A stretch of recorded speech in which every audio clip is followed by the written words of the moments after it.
Hi, everyone. I'm Mercedes from the Light Leaks, a community for women and non-binary filmmakers. Today, we're speaking to Eva Thomas, whose feature film Nika and Madison had its world premiere at TIFF 2025. We're so excited to have her here with us. Nika and Madison is about a violent encounter with a police officer that causes two young Indigenous women with a tense friendship to come together again and reignite their bond amidst navigating this distressing situation full of unknowns. Thank you for your time today, Eva. Thank you. Thank you so much for having me. I appreciate it. Yes. So this is your solo directorial debut feature. So congratulations. This Yes, thank you. story initially began as the short film Red Lights, which also premiered at TIFF in 2023. What made Nika and Madison the story you wanted to expand upon? It's interesting. A lot of people think that I made the short film and thought, oh, wouldn't this make a great feature? Well, in fact, I wanted to make the feature, and I thought, well, no one's going to give me money to make a feature, having Mhm. never directed anything at all. So I was like, how do people get their features made? How's that done? And kind of read about, different people's paths to making their first feature. And I noticed that there were a number of people who made a short film first, and then they went on to make the feature. So I was like, okay, well, I'll just do that. So I made the short film as a path to making the feature, but there was always a feature in mind. So, this original story in the short film draws inspiration from the Starlight Tours in Saskatoon, Canada. For listeners who don't know, these are real cases where Indigenous people were taken by police and abandoned outside city limits in below freezing temperatures. And for Nika and Madison, you were inspired by the 1991 film Thelma and Louise. What was your creative process like when bringing elements of the short film and your other inspirations together for this project? Yeah, certainly. The main impulse for this film, well, the main inspiration for the film was the film Thelma and Louise. And I remember watching this film thinking they should just go to the police. I was little, mind you. They should just go to the police and tell them what happened, and problem solved. I didn't really quite understand all the nuance in the storytelling at that time. Right. So when I watched it as an adult, I could see there were way more layers that I just didn't get when I was little. And so I thought to myself, wow, if these two white women couldn't go to the police, what if they were two Indigenous women and then they Hmm. really couldn't go to the police? And that's sort of the inspiration of the idea, because I really feel like I wanted to say something about where law enforcement met Indigenous people. And that's a place that's rife with distrust and a history of Yeah. violence. And so the short film certainly was an opportunity to tap into the idea of Starlight Tours that we have, a practice that we have historically up here in Canada. And then with the expansion into the feature, it became really more about sexual assault. So, Hmm. but in both cases, it's really sort of two Indigenous women who get in trouble with the police. And then in the feature, we have time to explore with them and follow their journey as they go on the run. And I was at your dialogue talk at TIFF, the Shortcuts to First Features panel, and I loved hearing each director's different journey. You mentioned you started with a passion for acting. So can you share with our community more about what led you to the film industry? Yeah, I just remember loving movies as a kid Yeah. and thinking, "Oh, I want to be in the movies." And I think a lot of people think, well, acting is the most visible of the jobs, if you Hmm. will. Like we watch a movie, we see the actors, and we think, "Okay, I want to be part of movie making, so I must want to be an actor." I Right. trained as an actor. I went to London, England to train as a classical actor, and then moved to LA because I wanted to work in movies. And I would work every October for all their Thanksgiving commercials, and I worked a lot in like as the Indian princess and a few different soap operas. But it just became really frustrating in the kind of roles that I Hmm. was going out for at that it was a handful of years ago. Luckily, things have changed. But at the time, we called them the leather and the feather gigs. They wanted to put us on Oh, a wow. horse, put us in leather, and put feathers in our hair, and I just got really frustrated with it. And I thought to myself, oh, if this is not going to change until someone else starts to write something different, and I guess I better learn to write. And that sort of was a journey from a transition from like, okay, my passion is acting. It still is. As a director, that's my favorite part is working with the actors, to be more about creation of work, creation of stories. And that was sort of like the transition from actor to be more on the creative side of creating the work, writer, director, producer. That's amazing. As a Canadian filmmaker who's premiered at TIFF before, what was it like to have your world premiere of your first solo feature at the festival and be amongst the audience? Any special moments? We had after the film, we had a little standing ovation, which was really Oh, nice. Yeah. that's So amazing. you make a film, and as a filmmaker, I remember even when like we were done, I was like, I think I made a bad movie. There's so much insecurity that No. goes into it, right? And so you're just like, oh, my movie's terrible.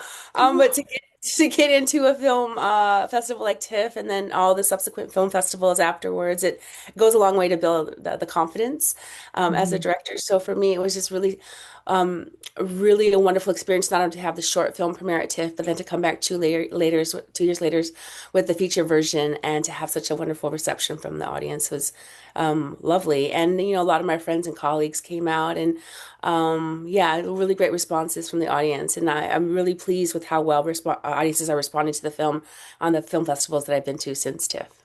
And you've worked on several projects as a story editor. How does that experience influence your writing and directing style? Yeah, I just say like I cut my teeth as a story editor. Hmm. What it taught me is like really understanding the format of feature film, really understanding story and character arc and how those things are important.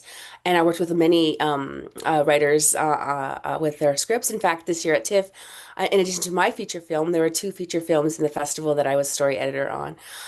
So it brings me a lot of pride and joy to work with other writers to bring their stories to life, and I get to see them shine, and it pleases me so much when those films make it to the screen. I feel very invested in those writers and those stories. It's also a way, like when I was waiting for my own career to pop, that I could do work that felt fulfilling to me. Hmm. And it helped the journey that I didn't feel so frustrated in like however long it took because I was doing something that felt important. When creating a feature film from a short, what does the pre-production process look like?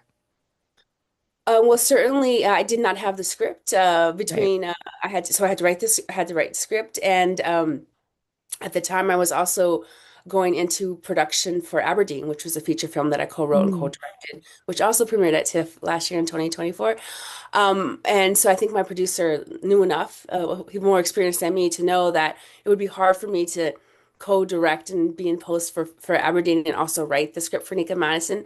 So he asked me if I needed some help, and I knew enough to say yes, yes, I do. So he introduced me to Michael McGowan, who's an experienced Canadian writer, screenwriter, and I met with him, and he graciously heard my story and graciously agreed to work with me on the script. And so he really helped shape the skeleton of the story and the major plot points, and really took me under his wing as far as like a writing mentor and also a directing mentor because he's quite prolific in his directing experience as well. He came out to location scouts, and on the days that I was really nervous about, he was there. And at a certain point during the day, he's like, I think it's time for me to leave. And I'm like, no, no, stay. And he's like, you gotta fly, go fly, bird.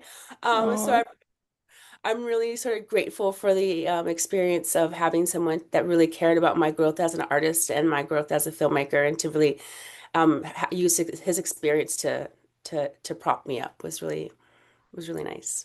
yes, it's so important to have that support. And we here at the Light Leaks really appreciate candid conversations around the realities of funding and financing films because it's so complex and changes with each project. For this film, what did funding look like?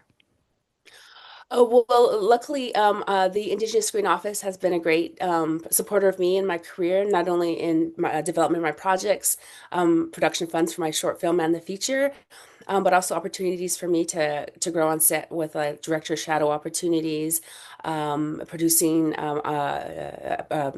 funding producer positions for me. Like I was associate producer on Night Raiders, and that was made Mm. possible by the Indigenous Screen Office funding opportunities for me to have experiences to grow a skill set.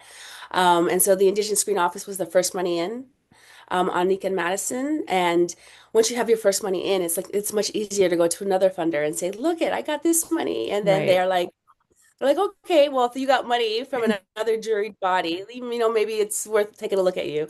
Yeah. And then Telefilm came in, and then we also pitched to CBC and APTN, so they came in. Of course, we had Ontario Creates and some tax credits, so we cobbled it together.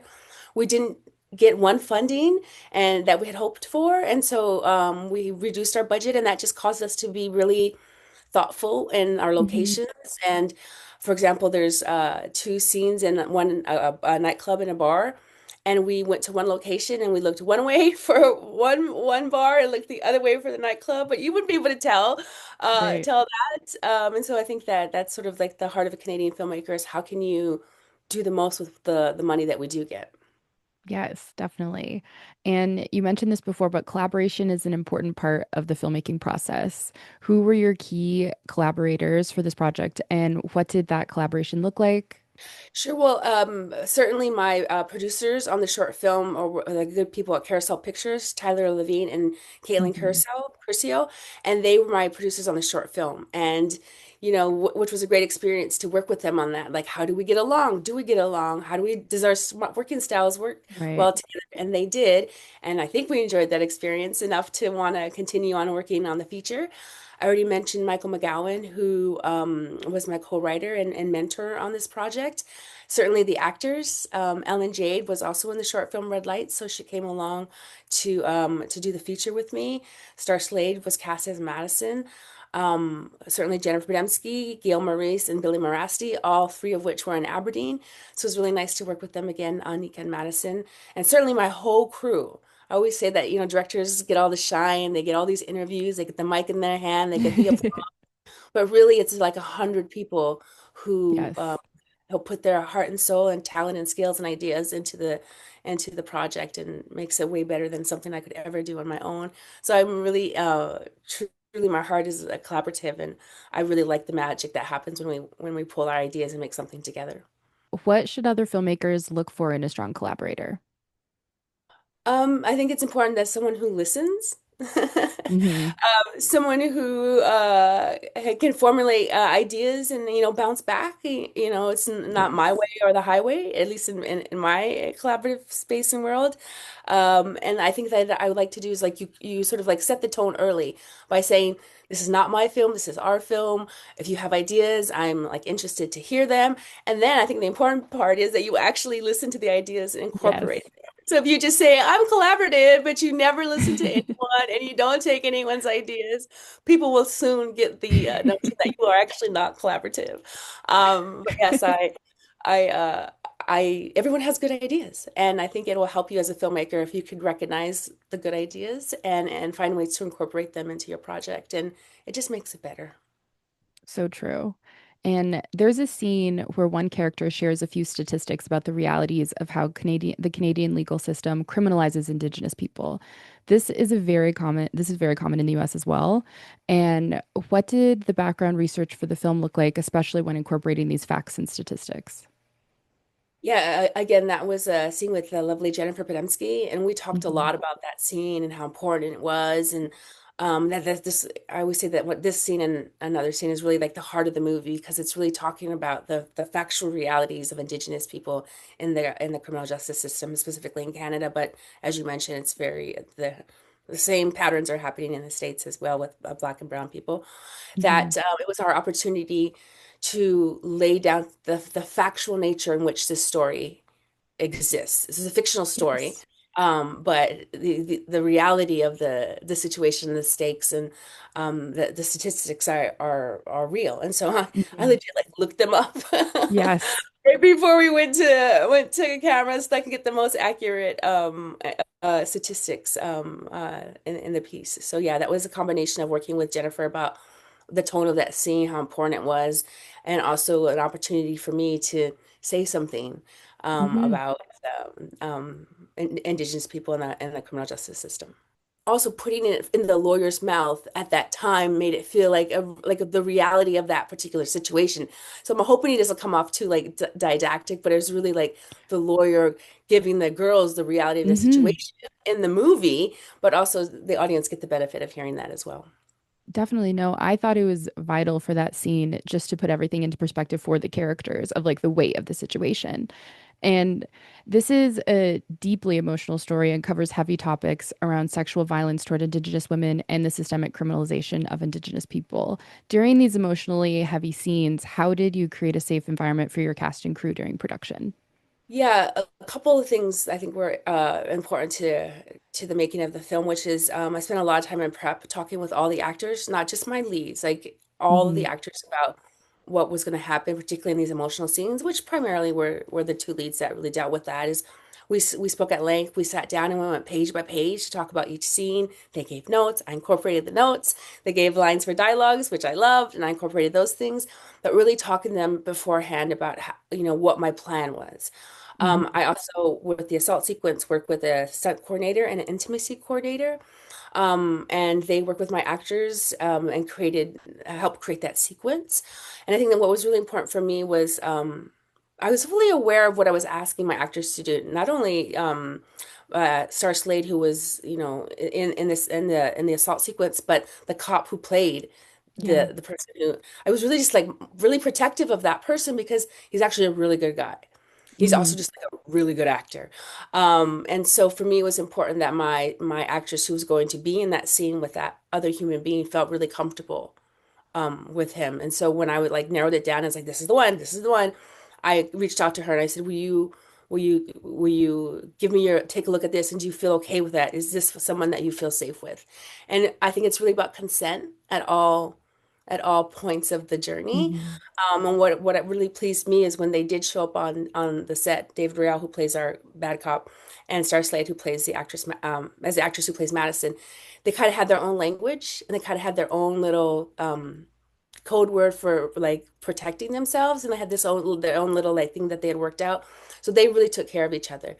I also just think that my crew was really mindful of the topics and what was going to happen. So they did leave an air of respect in the process, which I think was essential. And just because we're also an Indigenous project, we always had smudge available. So my Hmm. cast and crew often started the day like that. And on the heavier scenes, that was available for my actors to kind of like cleanse the energy, if you will. Yes. When making this film that involves trauma but also focuses on the power of this friendship and community, how did you find the balance in crafting a story that covers the reality of these urgent issues while remaining centered around the bond between these two complex women? Yeah, a lot of that came with the guidance of my experienced story editor, Michael McGowan. He really helped shape that journey. And then once we had the skeleton of the story, then I sort of went in as the female of the team Hmm. and and really like spent a lot of time crafting that narrative around sort of a city girl and a res girl who grew up together and have this deep history, but they have a rift in their relationship. And how do you repair those sort of things? And that takes time, and it takes interaction together. And so I think in this, when we meet these girls, they have a rift in their relationship, and they're sort of forced together. And through that togetherness, they find a way to come back to each other. I kept thinking while watching, when I went to the screening, I was like, oh, yeah, sisterhood persists. And like that's like the through line that I felt. And another through line through the film is trust versus distrust amongst these characters. Trust in the friendship and community, distrust in authority members and law enforcement. Why was the topic of trust from these different perspectives and angles such a vital component to incorporate throughout the film? Yeah, well, I think well, particularly with Nika, because of her experiences, which you'll learn through the course of the film, Yes. is that she has a deep distrust of people and has had experiences that cause her to have a deep distrust of people. And so, in some ways, she's created a life that maybe is sheltering herself and protecting herself, but also in some ways holding her back. Whereas Madison has not had those same kind of traumatic experiences yet. And then, of course, with the film, she starts to have them. So it really is about who can you trust. You can't trust the system. It's not for us. Can you trust your community? Maybe. But can you trust your family and your best friend? Yes, yes. Yes. And that idea of sisterhood persists. And as Indigenous women, sometimes life is can be hard, and the way that Hmm. you get through life is through the relationships and through the friendships that you create with your family, both your chosen Definitely. family and your real family. Early in the film, we see Ellen Jade's character Nika reading the memoir In My Own Moccasins by Helen Knott. The book's theme aligns strongly with the film. How did the decision to include that memoir come about? Yeah, great question. You're the only one who's asked me about Nice. this so far, so I appreciate that. I actually worked with Helen on adapting her feature. So Oh, excuse me, on wow. a novel into a Okay. screenplay. So I was fully aware of the themes in the Mhm. book because we spent a lot of time discussing them. And it just seemed appropriate to have an Indigenous artist, Indigenous writer. It's a little nod. It's a little nod to what's coming up because Nika's Yes. reading a book about sexual assault, and certainly a major theme in the film is a sexual assault and dealing with the trauma of sexual assault, and then finding a way to overcome that. And I think which is a major theme in the book as well. Hmm. Yes. When developing a story about best friends, what do you think are the key factors to ensure that the friendship feels authentic to the audience? Well, for me, it was actually casting two people who were actually friends. Um, Oh. yeah, so in Red Lights, Ellen Jade was an who plays Nika was in Red Lights, a short film with another actress who's also a good friend of mine, Ganyo Theo Horn, and I came to know Ellen Jade because Ganyo Theo recommended her, but also they worked together on Letterkenny. So they were Okay. actually really real friends in real life. And in the short film, I could really just feel their friendship, Hmm. through the frame. And when we went to, get ready to make the feature, Agani Theo gets pregnant and she has the most beautiful baby. Oh. But at a certain point, I had to recognize that she was going to be unable to do the feature. And I think for a long time, I was like, don't worry about it. I'll just write it in. She'll be pregnant. It's no big deal. And Hmm. then she sort of told me, I'm not going to be able to run. What if you want me to jump off a building? I'm not going to be able to do that. And so I was like, oh, I guess I'll have to recast. And I called up Ellen Jade and I said, who are you like friends with in real life? Because I really like that dynamic of your actual friendship. And she said that she was really good friends with Star Slade. And then I got excited because Star was on the top of my list Oh, for amazing. actors to play Madison. So I really think that what people are responding to is their authenticity of their friendship. They're really friends and they really care about each other. And I think people could feel that love. And on the Hmm. scenes that were tougher, they had to like kind of go there with, if you will, Right. or even the scenes that were emotional, there was this inherent trust that was in amongst them. So they kind of held each other up just like the characters in the movie. Yes, that's so special. And along with this, how do you craft characters that the audience wants to root for? Well, it's funny you should say that because that's, when people ask me, like, why did you want to tell this film? I'm like, I wanted to create two Indigenous women that the audience would care about and root Yeah. for. So that was certainly, and then in a way, create a sense of empathy for these characters. Hmm. That idea of movies are machines of empathy. Um, I I guess for me it was like telling a story where you could understand why they would act the way that they would act. And that's why it was important for me to show the assault sequence and all the things that led up to it so that when the girls did what they did, you could understand. Like if you were in that situation, maybe you would do the same thing too. Hmm. And then it's about taking them on a journey and I always say that like you just go, I want you to go on this journey with these women, and hopefully you'll care for them and cheer for them and root for them. And so yeah, it's about like opening up space to allow people into the journey, and I think really it is about sort of like letting them see the decisions that these characters are kind of forced to make. So that the audience could be like, okay, I understand why they did that. And maybe I wouldn't have done that. Maybe I would have, but I understand the choices. Some of my favorite moments of the film are when we get to see Nika and Madison mend their friendship through showing each other their favorite spots and like whether in the city or camping, and they invite each other into their happy places. Why was it important to have them both step into each other's reality? For a couple of reasons. For one was that it made the other one be in an environment that they weren't comfortable with, right? So even though we Yeah. go into the woods or the bush or camping with Nika, where she's like in her space, that's her spot. Madison is not here for Right. it. It's really uncomfortable for her. And vice versa. When we go into the city, Madison is like, "Oh, let me show you my spots. You're gonna have a great time." And Nika is like, "I do not vibe with this."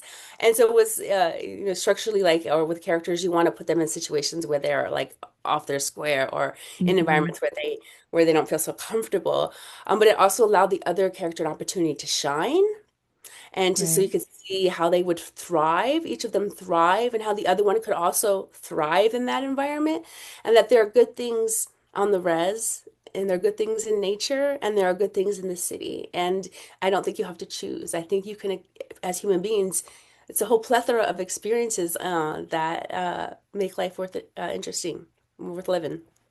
Yes, and they had such vulnerable moments together in those scenes too. Like that's really where they were opening up again and like rebuilding that bond. And that was so good to see. I love any friendship film. And what takeaways do you hope for the audience after watching Nika and Madison, especially after the ambiguous ending? Yes. Well, I'm hoping that there will be a little bit of understanding into the Indigenous experience, a little bit of Hmm. understanding into the experience of what it's like to be an Indigenous woman, which is sometimes um, not feeling safe in the world often and not feeling supported. And but we find a way to survive and thrive despite that.